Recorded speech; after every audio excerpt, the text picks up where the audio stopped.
এখন বর্ষাকাল, আর বর্ষাকালে বিভিন্ন প্রাণীদের প্রজনন ঋতু। আর সেই জন্য ঘরের আশেপাশেও এখন বিভিন্ন রকম প্রাণী দেখতে পাওয়া যাচ্ছে, যেমন সাপ। আজকেও আমাদের স্কুলের গার্লস বাথরুমের সামনে দেখা গিয়েছিল একটা বেশ বড়সড় সাপ।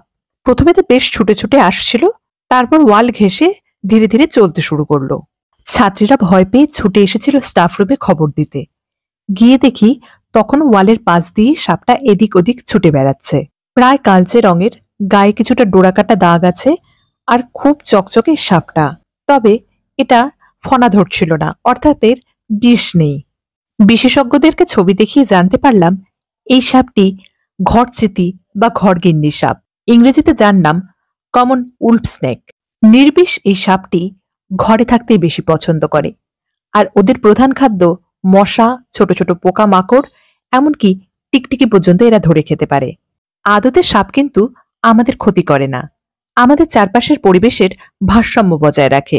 আপাতত স্কুলের বাইরে সুরক্ষিত জায়গায় সাপটিকে ছাড়ার ব্যবস্থা করা হলো, আর ছাত্রছাত্রীদেরও বোঝানো হলো পরিবেশ রক্ষা করতে সাপ রক্ষা করতে হবে।